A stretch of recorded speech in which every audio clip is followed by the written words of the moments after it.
Welcome to the Cash Confident Podcast. I'm BRIE, your fearless host, personal finance expert, and the visionary behind the revolutionary Cash Confident community.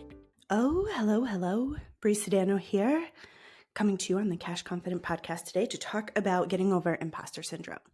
So, this is a big topic that comes up inside the Cash Confident community, and I work with this with my Limitless Wealth clients. And I've been in many masterminds and I've been in many rooms with people making a ton of money, people who are, by all outward standards, incredibly successful.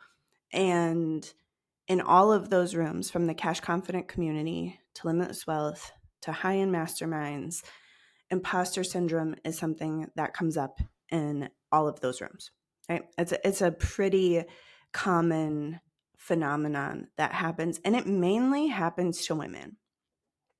So I'm excited to talk about this with you today because I think this is a really pertinent topic. So let's just go ahead and get into it. So what is imposter syndrome? So most people who will talk about imposter syndrome will claim that even though they have expertise in whatever it is that they do, that something about it feels artificial, like they're faking in their own life, like they're, do you ever see that movie with Leonardo DiCaprio, like Catch Me If You Can? It's like that, where they essentially feel like a fraud in their own life, where they've become experts and they have a lot of value to bring to whatever table that they're at. And so it causes some discomfort, which is part of the process. And we'll talk more about that later in the episode. But it also impacts highly the way that we show up. So people are not showing up in the fullness of their expertise, in the fullness of their authority, but they're showing up kind of meek and wobbly and a little all over the place, right? Or sometimes the imposter syndrome is so severe that they're not showing up. Oftentimes with imposter syndrome, I will see people going back to school for education that is unnecessary and honestly a burden, or going for more and more certifications, or just learning more and more, like, oh, well, if I just know more, then all of a sudden that's going to build my confidence. So, and when I'm looking energetically at people, what I see as imposter syndrome is that when we have expertise, let's say that it's a high level, let's just say 1 out of 10 levels, right? So for the sake of this metaphor. So let's just say I have expertise at a level 7, but I have confidence in my ability at a level 2. That dissonance, that difference, that differential is going to make me feel real bad. I mean, and that's really what it comes down to. So I might say, all right, well, let me go back to school. I'm going to go to level 8 because if I just know everything that there is to know, then I will feel good. But it's really two separate problems. So, but that's often a thing that I see with imposter syndrome, people going back to school. And sometimes I'll see people, have expertise not showing up. The financial implications of imposter syndrome are many of the people that I've worked with will spend a lot of money on courses, personal development, education, degrees, and that's unconscious. They're not saying, oh, I'm going to try to solve my imposter syndrome with another college degree.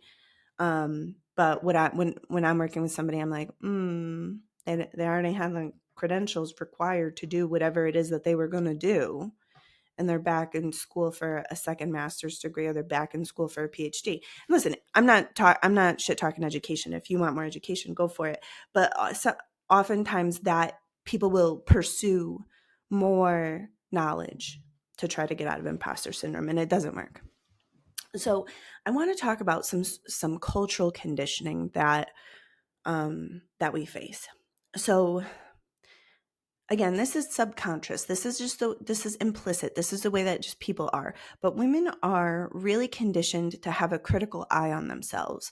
We're conditioned to double check our makeup in the mirror, to double check our hair, to make sure that our outfits are right, to make sure that we're speaking our mind, but not too much. And there's all this kind of conflicting expectations for women, where it's like, well, you're supposed to be smart, but not too smart. And you're supposed to make a lot of money, but not make more money than your man, right? And so there's this constant needing to critique oneself to know how to show up in the world. Now, we get to break that down. We get to break down that social conditioning. And listen, I want you to understand and know that you get to change those rules that you maybe were taught inside your own mind, and then you get to operate differently in the world. You do not need the world to change for this, although the world's changing. The world's changing. But the more that we change ourselves to operate within the world that we live in, the faster those changes come, because the more we're looking at the invisible rules of how we live and we're like, well, that's some fucking bullshit. I'm not doing that. Right? So most of us have a critical eye that is really well developed. Okay. But most of us have, I'm going to call it a celebratory eye, like the eye of recognition. We'll call it the eye of recognition. Actually, I like that better. That eye, we got taught to blind. We blinded that eye. It's because people said, don't brag, don't boast, don't show off, don't tell people how amazing you are, tone it down, don't be too loud, right? And so where we end up in our childhood is we have this critical eye that we can nitpick ourselves down to the tone. We could be like, oh, I used the wrong tone of voice in that conversation, or, I'm whatever. You can listen, I know I do it. We can nitpick ourselves with that critical eye. And when that's out of balance because we don't have an eye for recognition for ourselves, that's where that imbalance comes up. And that's why oftentimes we have all of this expertise at really high levels. We have this education, we bring all this value to the table, but we are unable to recognize our skills, our talents, the value we bring to the table, the weight of our worth, like all of it. And then that dissonance, that imbalance creates this place where we just feel really wonky because our expertise is so high, but our confidence and our ability to recognize what we already are is so low. And that's where that imposter syndrome comes up. So one of the things that I've been doing with my clients is to really just practice the eye of recognition, to just practice that recognition of oneself. So to turn your attention toward yourself, but instead of it looking at yourself through a critical eye, you look at yourself through the eye of recognition, where you look at your skills and your talents and everything that you've achieved and everything that you've become and everything that you are in all of its fullest glory, right?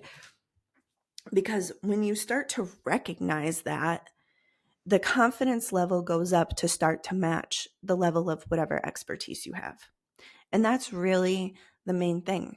And this is a thing that men are more culturally conditioned to do, to boast on their achievements, to talk about their accomplishments. And that's seen as a great quality in men, where in women, it's not necessarily seen as a great quality. And that's bullshit. And we get to change that. And you get to change that in and of yourself, like within yourself, before you go doing it out in the world. But learning to recognize and celebrate and acknowledge your own self is what rebalances that. So where in the first example I said maybe you have a level 7 expertise, where maybe you know more than 70% of the average people, but there's a handful of people that maybe know more than you, right? And also that's fine. Like, also, you just need to know more than the people you're helping, than you're working with, right? Like, you don't need to be, I don't know. But that's a thing that sometimes comes up for people too. I was just recently talking to the most wonderful, sweetest, most generous, loving client in Cash Confident, and she was talking about how she has value to offer people, and she's nervous sometimes that other people might know more than her and contradict what she's going to say. And I'm like, yeah, all right. Well, that makes sense that she's nervous about that. It's because she has this expertise to put out there, but she doesn't have the confidence to be able to have that expertise questioned. And so she doesn't do it, right? And it's so bringing, really starting to develop that eye of recognition. And you can even go back in time and look at the ways that you blinded your own eye of recognition. The times that you shut it down, you were winking with just your critical eye open, right? And you could go back and you may need to feel sad about that for a minute, or you may need to, be angry, be rageful about that for a little while. You may need to really move some feelings about this, because once you see how imbalanced the way that you look at yourself is, it's kind of hurtful. I don't know. I had a time with really starting to look at myself and recognize these things. And I had to, let some things go. I was angry with some of my teachers and angry with people that I know, people in my family, things like that. And nobody was doing anything maliciously. They weren't like, we're going to damage this kid. Blah, blah. They were like, hey, it's not nice manners to brag. It's not nice manners to boast. Don't show off. Don't be too loud. And it was really because they couldn't handle their own feelings, their own embarrassment or whatever. So, turning your attention inward with recognition is one thing that you can do. And this helps with the imposter syndrome because it helps to rebalance your energy. It helps to rebalance both, because like when we really think about expertise, it's not just the knowledge, it's the knowledge and the ability to deliver it cleanly, right? Like experts and people with a lot of authority show up in a room and we pay attention. We look, we notice, we pay attention to these people. And so half of that is the actual content and half of that is who we're being. So I would say a 5-minute a day practice of recognizing yourself. And I will also tell you, the first few times you do this activity, you may cry. And that doesn't, you're doing it right. Just so you know, if you've never opened up your eye of recognition and turned it on yourself, it's an awkward feeling. It's kind of like, it's like when you water a plant that's really thirsty and the water just flows right through. So anyways, that kind of sometimes can happen. So if it makes you feel like you're going to cry, know that you're moving your energy and you're doing it right. Okay.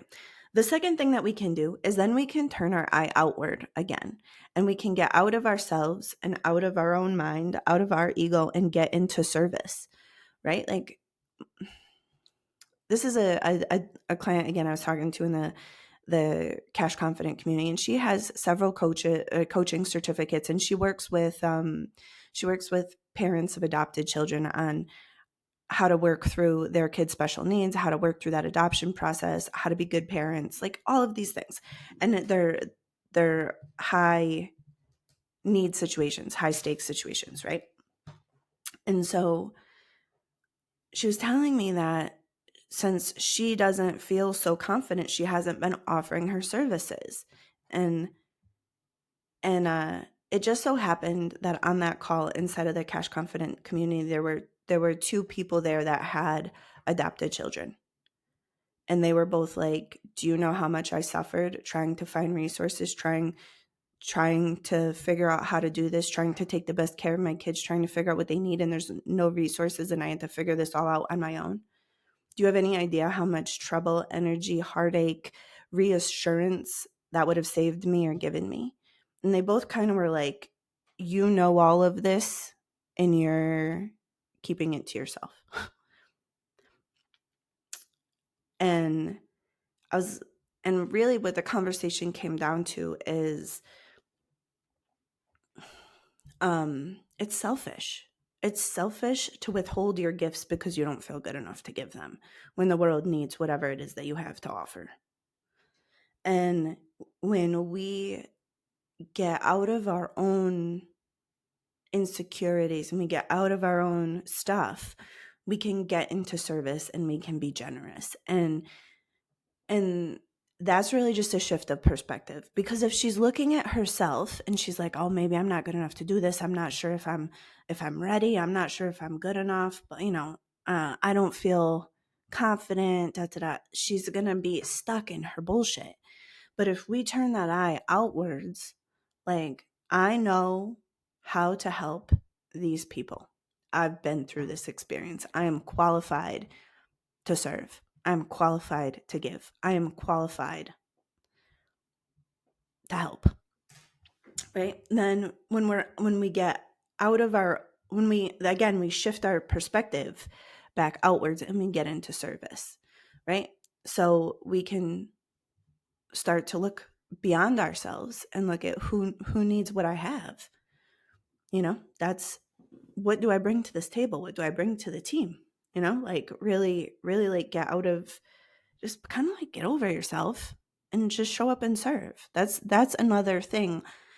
Because when you realize that, like,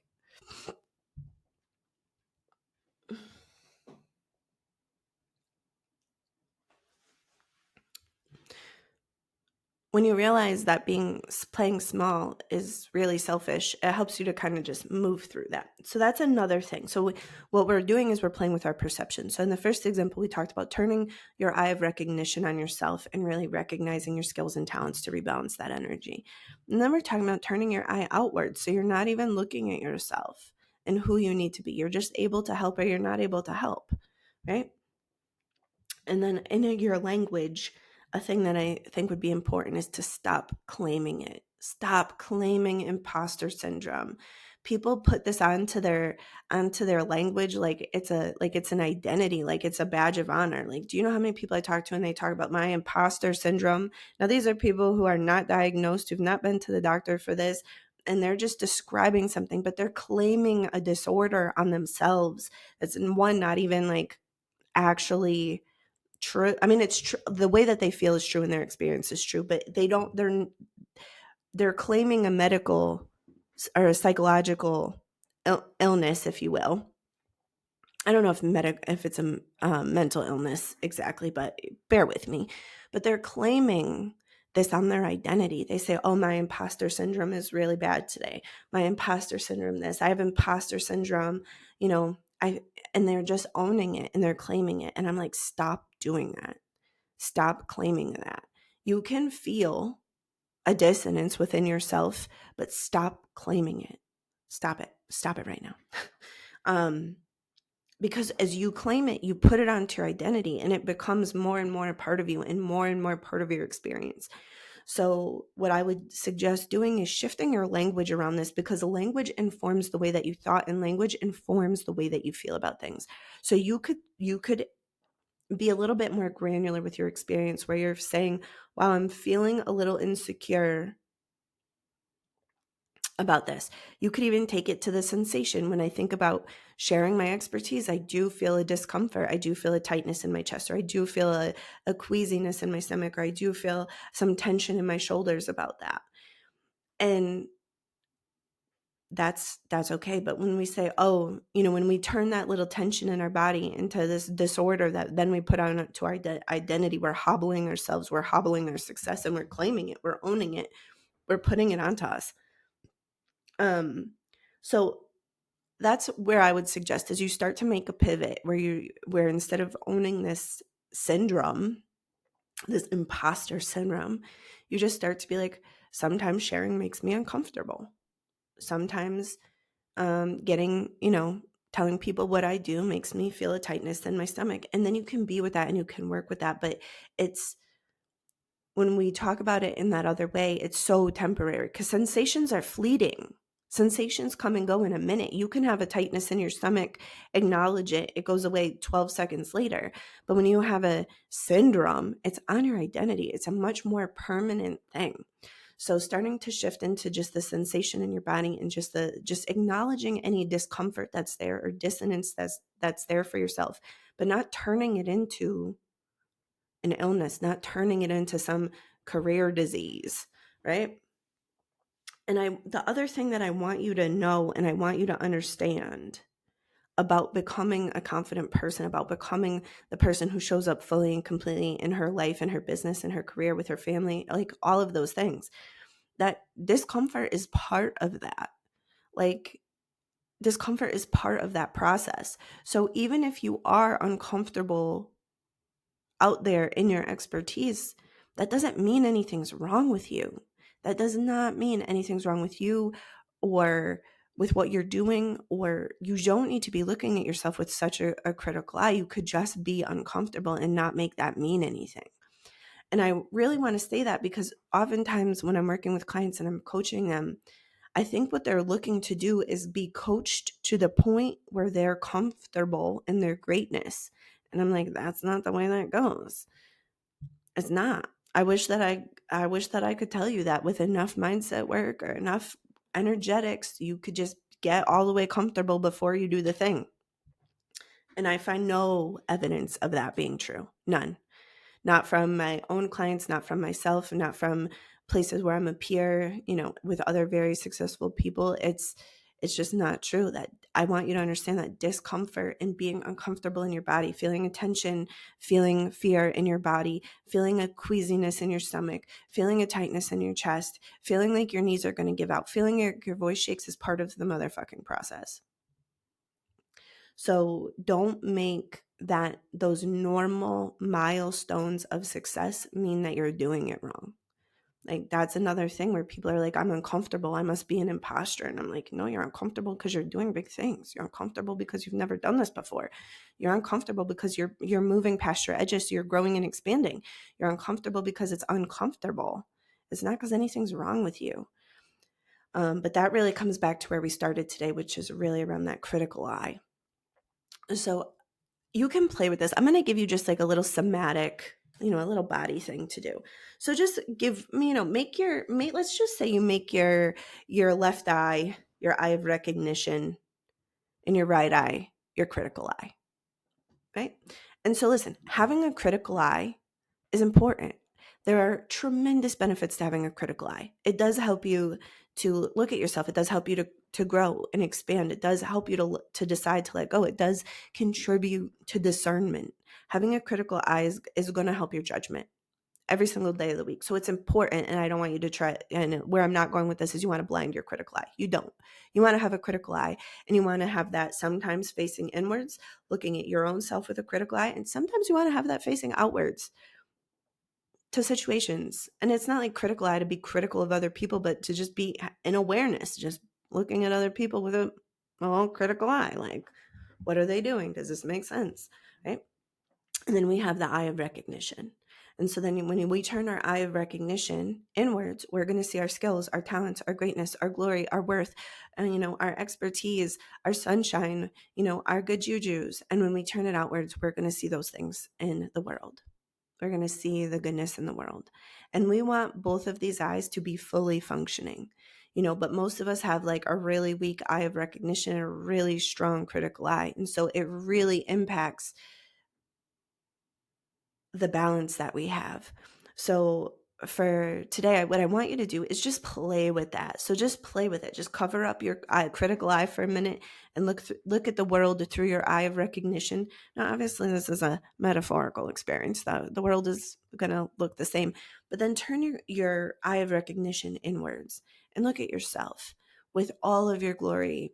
And then you don't need to turn your critical eye inwards for this activity, just so you know, because we all do that all the time anyways. But start to play with it, and you can start to be more generous in the way that you look at yourself, and at the way that you look at other people, and at the way that you look at the world. Because also when imposter syndrome, right? Like when we have that hypercritical eye facing out at the world, you watch the news, everything about the world just seems dull and drab and terrible and like it's bad. But like we live in the most wonderful existence. We have the most beautiful earth. Like we have the world that we live in is so good when you recognize its goodness. But most of us are just looking at it with critique. We're looking at the political situation and the wars going on and this and that.